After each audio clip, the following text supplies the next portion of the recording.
காரைக்குடி தேர்தல் பிரச்சார பயணம் விபத்துடன் தொடங்கி இருக்கின்றது. தொடர்ந்து இதுபோன்று விஜய் வரும்போதெல்லாம் விபத்துகள் ஏற்படுவது என்பது தவிர்க்க முடியாத ஒன்றாகவே மாறி இருப்பதன் தொடர்ச்சியாகவே இந்த விபத்தும் பார்க்க வேண்டியிருக்கின்றது. அதாவது சிவகங்கை மாவட்டம் காரைக்குடியில் தேர்தல் பிரச்சாரம் மேற்கொள்வதற்காக சிவகங்கை, காரைக்குடி, திருப்பத்தூர், மானாமதுரை ஆகிய 4 தொகுதியில் போட்டியிடக்கூடிய வேட்பாளர்களை ஆதரித்து பிரச்சாரம் மேற்கொள்வதற்காக விஜய் சென்னையிலிருந்து சரியாக தனி விமானம் மூலமாக 11 மணி அளவில் மதுரை விமான நிலையம் வந்தடைந்தார். அங்கிருந்து பிரச்சார வாகனம் மூலமாக சிவகங்கை மாவட்டம் காரைக்குடி நோக்கி விஜய் சென்று கொண்டிருக்கிறார். அப்போது மதுரை மேலூர் அருகே சென்று கொண்டிருந்த போது விஜயினுடைய பிரச்சார வாகனத்தை பல இளைஞர்கள், ரசிகர்கள், விஜயினுடைய ரசிகர்கள், தாவேக தொண்டர்கள் அவருடைய பிரச்சார வாகனத்தை இருசக்கர வாகனம் மூலமாக பின்தொடர்ந்து கொண்டே வந்திருக்கிறார்கள். அதிலும் குறிப்பாக விஜயினுடைய பிரச்சார வாகனம் வருகின்றது. அதற்கு பின்னால் அவரை பின்தொடர்ந்து பாதுகாப்பு வாகன கார்கள் சில கார்கள்லாம் பின்தொடர்ந்து வருகின்றன. அப்படி இருக்கக்கூடிய நிலையில் தான் விஜயை பார்க்க வேண்டும் என்ற ஆர்வ மிகுதியில் தொடர்ந்து விஜயனுடைய ரசிகர்கள் இருசக்கர வாகனத்தின் மூலமாக அவரை பின்தொடர்ந்து கொண்டே வருகிறார்கள். அப்படி வரும்போது சரியாக மதுரை மேலூர் அருகே டோல்கேட் பகுதி அதன் அருகே வரும்போதுதான் இந்த விபத்து ஏற்பட்டிருக்கிறது. விஜயை பின்தொடர்ந்து வந்த அவருடைய ரசிகர்கள் ஒருவர் இருசக்கர வாகனம் மற்றொரு இருசக்கர வாகனம் மீது மோதி நிலை தடுமாறி இருவரும் கீழே விழுகிறார்கள். நல்வாய்ப்பாக நாம் அந்த திரையில் பார்க்கலாம், நூல் இழையில் அவர்கள் உயிர் தப்பியிருக்கிறார்கள் என்று கூட சொல்லலாம். ஆனால் பலத்த காயம் ஏற்பட்டிருக்கு என்பதில் எந்தவித மாற்று கருத்தும் இல்லை. ஏனென்றால் விஜயனுடைய பிரச்சார வாகனம் வருகின்றது. அதை பின்தொடர்ந்து இருசக்கர வாகனத்தில் அவருடைய ரசிகர்கள் வருகிறார்கள். அப்போது நிலை தடுமாறி இருசக்கர வாகனம் கீழே விழுகிறது. கீழே விழக்கூடிய இருசக்கர வாகனத்துக்கு பின்பகுதியில் விஜய் பின்தொடர்ந்து வரக்கூடிய பாதுகாப்பு வாகனங்கள் எல்லாம் ஒன்றன் பின் ஒன்றாக வருகின்றது. அதாவது விஜயனுடைய பிரச்சார வாகனத்திற்கும் விஜயை பின்தொடர்ந்து வரக்கூடிய அவருடைய பாதுகாவலர் வரக்கூடிய அந்த காருக்கும் இடையில் தான் இந்த இருசக்கர வாகனம் விழுகின்றது. அப்போது நூல் இழையில் அவர்கள் பின் வரக்கூடிய கார் அவர்கள் மீது ஏறாமல் உயிர் பிழைத்திருக்கிறார்கள் என்றே கூறலாம்.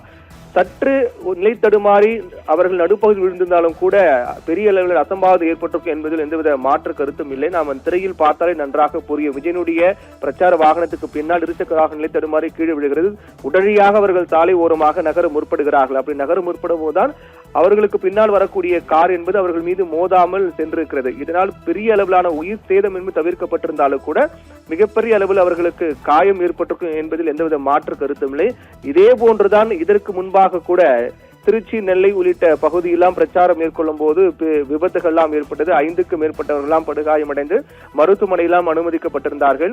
இதுபோன்று தொடர்ந்து விஜய் தொடக்கத்திலிருந்தே அவர் பிரச்சாரம் மேற்கொள்வதற்காக செல்லக்கூடிய இடங்களில் இதுபோன்று விபத்துகள் ஏற்படுது என்பது தவிர்க்க முடியாத ஒன்றாகவே மாறி இருக்கின்றது. ஏனென்றால் ஏற்கனவே போலீசார் தரப்பில் பல அறிவுறுத்தல்கள்லாம் வழங்கப்பட்டு நிபந்தனைகள்லாம் விதிக்கப்பட்டது. விஜயனுடைய பிரச்சார வாகனத்தை யாரும் பின்தொடர வேண்டாம், பின்தொடர்ந்து வர வேண்டாம் என்றெல்லாம். அதுபோன்று பின்தொடர்வு என்பது ஆபத்தான பயணமாக இருக்கின்றது. அது பாதுகாப்புக்குரியதாக இல்லை என்று தொடர்ந்து போலீசார் தரப்பில் அறிவுறுத்தல்கள் வழங்கப்பட்டு வந்தாலும் கூட அதையும் மீறி விஜயை பார்க்க வேண்டும் என்ற ஆவலில் அவர் விஜயனுடைய பிரச்சார வாகனத்தை பின்தொடர்ந்து வரக்கூடிய நிலை என்பது மாறாமல் தொடர்ந்து கொண்டே இருக்கின்றது. அதன் தொடர்ச்சியாகவே விஜயனுடைய காரைக்குடி பிரச்சாரம் விபத்துடன் தொடங்கியிருக்கிறது என்றே கூறலாம். அவரை பின்தொடர்ந்து வந்த இருசக்கர வாகனம் விபத்துக்குள்ளாகி இருக்கின்றது. அதில் வந்த இளைஞர்களுக்கு படுகாயம் அடைந்திருக்கிறார்கள். அதையும் பொருட்படுத்தாமல் அதற்கு பிறகும் கூட அவருடைய பிரச்சார வாகனத்தை பின்தொடரக்கூடிய நிலை என்பது தொடர்ந்து கொண்டேதான் இருக்கின்றது. இன்னும் ஒரு மணி நேரத்துக்குள்ளாக சிவகங்கை வர இருக்கின்றார், பிரச்சாரம் மேற்கொள்ள இருக்கின்றார். ஆனால் தொடர்ந்து இது போன்ற அவர் பிரச்சாரம் மேற்கொள்ளக்கூடிய இடங்களில் அவர் பின்தொடர்ந்து வரக்கூடிய ரசிகர்கள் விபத்தில் சிக்குவது என்பது தொடர்கதையாக இருக்கின்றது. சற்று 2 நாட்களுக்கு முன்புதான் அவர் தூத்துக்குடி பிரச்சாரத்தின் போது கூட இதுபோன்ற விபத்து ஏற்பட்டு பெரிய அசம்பாவிதமாக 5க்கும் மேற்பட்டவர்கள் படுகாயமடைந்தார்கள்.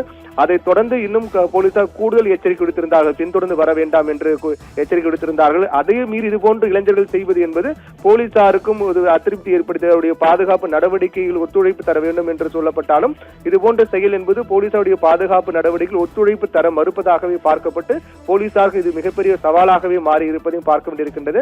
இந்நிலையில் தான் இந்த விபத்து என்பது ஒரு மிகப்பெரிய ஒரு அசம்பாவிதம் ஏற்படுவதை தவிர்த்திருப்பதாக இருந்தாலும் கூட நூலில் அவர்கள் உயிர் தப்பி இருக்கிறார்கள் என்று பார்க்க வேண்டியிருக்கிறது. இது இளைஞர்கள் தான் உணர வேண்டும். இதுபோன்று விஜய் எப்போது வேண்டுமானாலும் பார்த்துக் கொள்ளலாம். ஆனால் இதுபோன்று விபத்து ஏற்பட்டு அதில் ஏதேனும் அசம்பாவிதம் ஏற்பட்டால் அது மீண்டு வருவது என்பது முடியாத ஒன்று என்பது இளைஞர்கள் உணர்ந்து போலீசார் கூறக்கூடிய அறிவுறுத்தலை பின்பற்ற வேண்டும் என்பதுதான் இதுபோன்ற நிகழ்வுகள் எடுத்து காட்டுகின்றது.